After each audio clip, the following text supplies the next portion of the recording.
If we were to view life as a game, then who is the final boss? There are many fictional stories that we could talk about that tell us about how the human experience or this thing called life can unfold for us in the future and in the past. And when we look at stories like Scott Pilgrim versus the World, we learn valuable lessons if we actually decide to look deep enough into those types of stories. For her? No. I want to fight you for me. Stutter and the power of self-respect. Kim!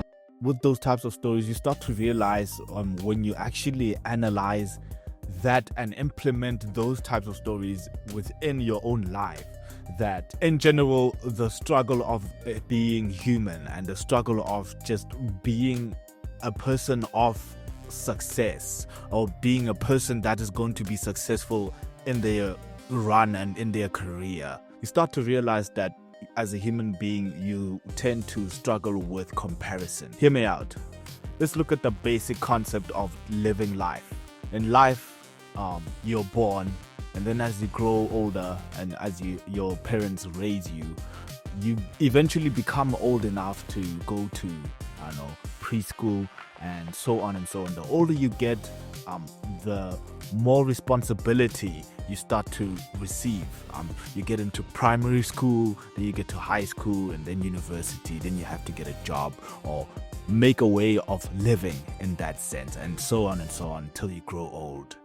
And I would like to view it as something as you are given a lifespan of time, and time is ticking and it's not waiting for anybody, obviously. And we basically, as human beings, do not really have control of that, but to an extent. And in this lifetime, you are given a once in a lifetime life to make of yourself whatever you need to do so that you can be successful, whether it's in people's eyes or in your own eyes, and you get to choose. And during this time we call life, opportunities go by and opportunities stay, and sometimes we get the point, we become successful, and at most of the time we experience failure. So during the course of this week, the one thing that has been highlighted for me, the one term that has been highlighted for me, or the one concept, let me rather use that term, that has been highlighted for me, was how we perceive life, this thing called life. How do we view it? Do we view it seriously, or do we view it as something that is so temporary in the flesh that we are going to be living beyond what we expect life to be, and that is 60 years or 80 years, however long you may take to live in this life. And when we look at fictional storytelling and fictional stories that we consume as consumers, content consumers, movie story consumers, the people that watch, you look at movies like Scott Pilgrim versus the World, where it's such a good example of the point that I'm trying to make. And that is, there comes a point where you have to view life in a certain way if you want to be successful, let me rather say. And to an extent, obviously, because I do believe as well that there is some seriousness that needs to be taken in life. I mean, it's life and it cannot be played around with to an extent. Like I said, I think one of the most valuable ways that life could be perceived, especially as a creator, speaking from my perspective, is viewing it as a game. I think it's such a weird coincidence, actually, that the very concept of simulation has a lot of similarity with how life is lived. I mean, think about it. You are a human being, you're given a body and a mind and a spirit and a soul, if you believe beyond that. And at the same time, you start to realize that you can actually build your avatar, this avatar called your body, this flesh, in the flesh and not just in the spirit. You can actually decide what to do with your avatar, but within the confined and bordered lines of what has been drawn for the rules of society. You would say that there are obstacles that are thrown at you that you either have to face, and you have the choice to face them and get over them, or live above them, or you have another option of running away and turning away and taking the normal road to the ordinary day, ordinary Joe, which there's nothing wrong with if you decide to do that. You will find that when you tackle that very narrow road, that road that is so narrow that not everyone else takes, it will be so much more difficult, and in such a confined space of a road, you will face such huge obstacles. And as you are living through this, and as you are attaining your goals and going after your goals, and just going after bigger goals as you level up, it seems as if different levels have more difficult obstacles. And just like a game that you play on PlayStation or a console or PC or whatever, the higher you go, the higher you get in life, the more obstacles and responsibilities and just challenges are going to be thrown at you.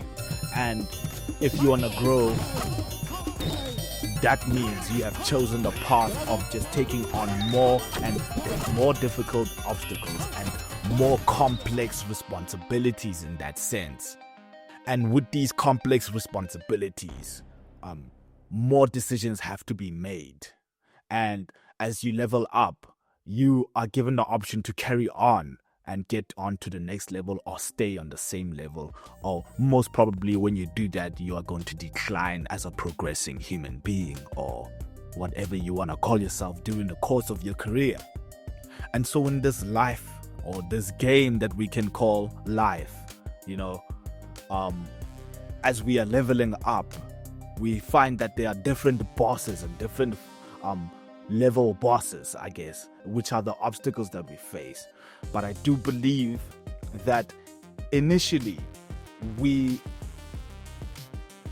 struggle with things like comparison, and that is such a crippling thing. It can become such a crippling thing, but at the very same time, it can be such a motivational thing to an extent. And so I guess the obstacle of that part would be that comparing yourself as a human being and comparing yourself in the career that you are in to other people in such a toxic manner can be very toxic to you. It can be so toxic that you may decline in the progress that you've been making over the years, and you'll find yourself just paddling backwards in life. So while saying this and pondering about this, I started to realize that this comparison thing is highlighting something. It's highlighting something crazy, a term that I would say is mind-boggling and could change the course of my career and most probably whoever watches this video. That is finding out and thinking about who actually is the final boss in this life we call a game, or game we call life. Who is the final boss? Pilgrim. You can defeat me, Scott. But can you defeat? Is it that person at work that is actually always outworking you and just always is a step ahead of you that makes you want to just break something? Is it that specific athlete that beats you every single race when you meet them? Always 2 seconds ahead of you, or always 10 seconds, or probably way far ahead of you in the game, let me rather say. There are obstacles in front of you, and the only way to get over those types of obstacles that are placed in front of you, that are going full force towards you and you are going full force towards, the only way to actually truly get over them is to not look sideways. Not look sideways. It's forward, and not look backwards too much as well. It's facing forward and getting over them, because that gives you laser-like focus to break through those obstacles. And so I would like to believe that going forward, I am going to implement this type of thing for myself and see how life is going to change for myself. And with this challenge, I challenge you out there that's watching this video to actually implement on working and sharpening your mind. Working and sharpening your mind to the point where you can start to see that the final boss of the game in your life is not that person that is the highest level at whatever and that you externally see. Not the person that beats you every day externally, then a person next to you that sits at an office next to you that outworks you the whole time and that outperforms you. Not that person.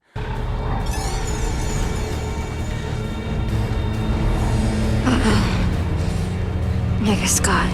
Nigga Scott. No. This is something I have to face. Myself. It's yourself. You are the final boss of the game. This game called life. In the game in your life, you are the final boss. And you have to, in a sense, try to defeat yourself. So, what are you waiting for?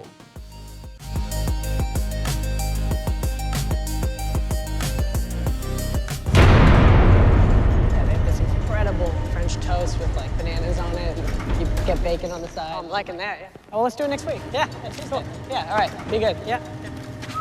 Hey.